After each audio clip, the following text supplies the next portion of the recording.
दोस्तों, स्वागत है आपका आज के नए क्लास में। जैसा कि आप सभी जानते हैं, फिजिक्स में हमारा चैप्टर चल रहा है गतिमान आवेश तथा चुंबकीय क्षेत्र। पार्ट 3 है हमारा फिजिक्स में। इससे पिछली क्लास में हमने आपको लास्ट हेडिंग पढ़वाई थी, चुंबकीय बल रेखाओं के गुण पढ़वाए थे। तीनों गुण हमने आपको बता दिए थे। अब उसके बाद आप हेडिंग इसमें डालेंगे चुंबकीय क्षेत्र के कारण धारावाही चालक पर लगने वाला बल या लॉरेंस बल, जिसको हम कहते हैं। क्वेश्चन आपसे ऐसे पूछा जा सकता है एग्जाम में कि लॉरेंस बल क्या होता है, या ऐसे भी पूछा जा सकता है कि धारावाही चालक पर लगने वाला बल। दोनों ही एक ही चीजें हैं। आपको बताते हैं ये होता क्या है। देखिए, लॉरेंस बल क्या होता है। लॉरेंस बल का फॉर्मूला होता है F बराबर क्यू वी बी। ये वेग वाला v है, ये चुंबकीय क्षेत्र है की तीव्रता है, और ये q आवेश है, F क्या है, बल है। तो ये क्या होता है, लॉरेंस बल होता है F बराबर क्यू वी बी। आप यहाँ पर ये याद रखें, लॉरेंस बल का फॉर्मूला क्या होता है, F बराबर क्यू वी बी। अब देखिए, इसकी थ्योरी आपको पढ़कर बता देते हैं। क्या लिखा है यहाँ पर कि यदि किसी धारावाही परिनलिका पर, आपको थ्योरी पढ़कर भी बता देते हैं यहाँ पर लॉरेंस बल क्या लिखा है।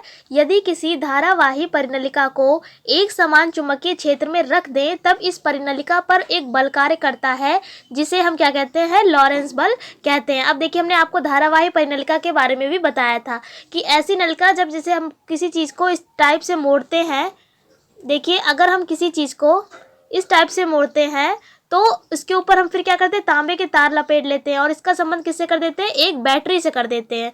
तो ये एक दंड चुंबक के समान व्यवहार करने लगती है, इसलिए इस परिनलिका को हम क्या कहते हैं, धारावाही परिनलिका कहते हैं। फिर हमने आपको बताया था कि जैसे यहाँ पर लिखा है कि धारावाही परिनलिका एक चुंबक के क्षेत्र में रख दे, तब इस परिनलिका पर एक बल कार्य करने लगेगा। कहने का मतलब ये है, अगर यही नलिका को हम मैग्नेटिक फील्ड में रख दें, तब इस पर एक क्या कार्य करेगा, एक बल कार्य करेगा, बल कार्य करेगा। इसलिए इस बल को हम क्या कहते हैं, लॉरेंस बल कहते हैं। तो आशा करते हैं कि आपको लॉरेंस बल समझ में आया होगा। फिर उसके देखिए आगे लिखा है, बल की दिशा सदैव चुंबकीय क्षेत्र की दिशा के लंबवत होती है। लंबवत होती है तो इस यहाँ पर लंबवत के लिए क्या लेंगे, हम साइन थीटा ले लेंगे, क्योंकि लंबवत है यानी इस टाइप से होगा। लंबवत का मतलब है 90 डिग्री का कोण बनाएगी। देखिए, इस तरीके से एंगल जो होता है 90 डिग्री का, वो क्या होता है, लंबवत होता है। तो साइन थीटा ले लेंगे, तो साइन 90 की वैल्यू कितनी होती है, 1 होती है। तो हमें F बराबर क्यू वी बी मिल जाएगा अगर हम साइन थीटा लेते हैं। तो देखिए यहाँ पर लिख दिया है, अतः F बराबर क्यू वी बी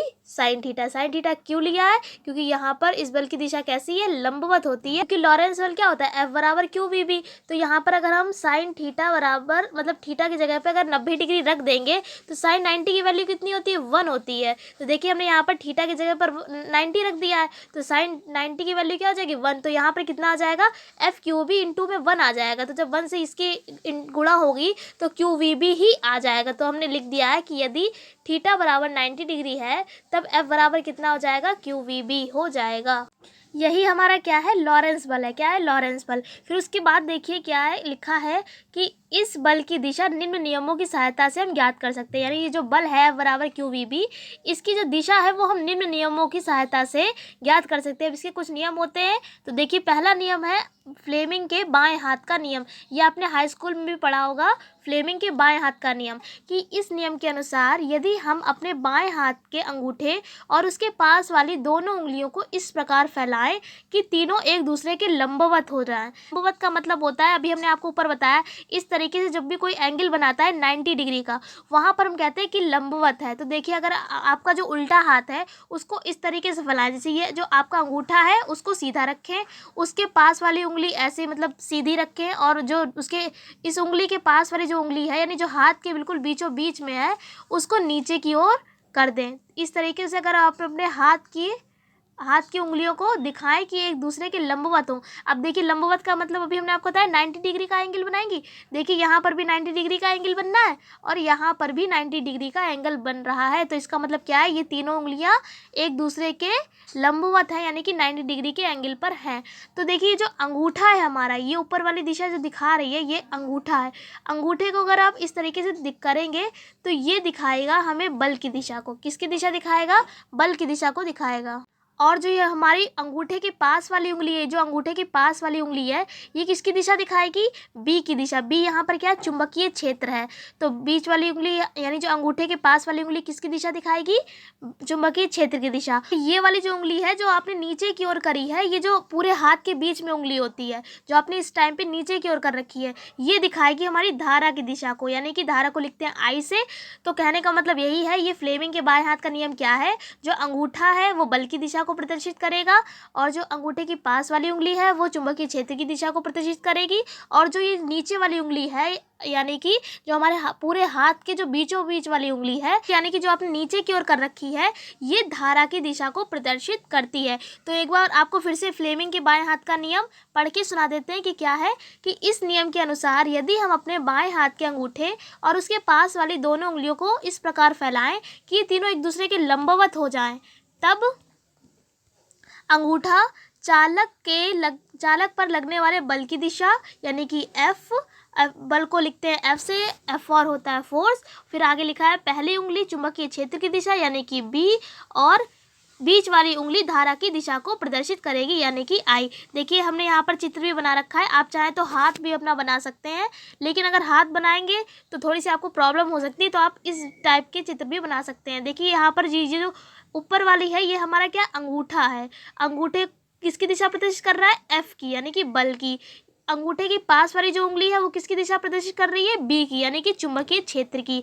और उसके पास वाली उंगली जो है, यानी जो बीच वाली उंगली है पूरे हाथ की, वो हमारी धारा की दिशा को प्रदर्शित कर रही है।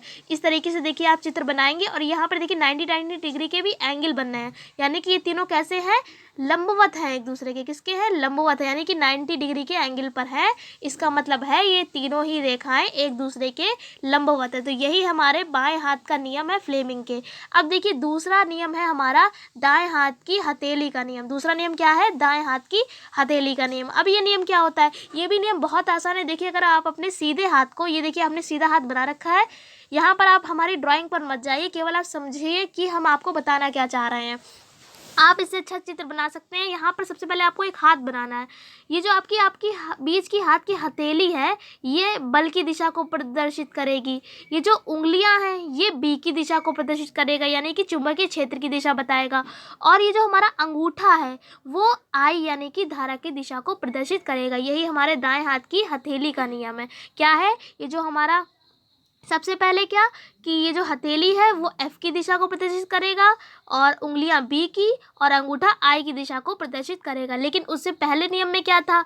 जो हमारा बाएं हाथ का नियम था, उसमें क्या था? इस तरीके से था, अंगूठा जो था वो हमारा एफ की दिशा को प्रदर्शित कर रहा था।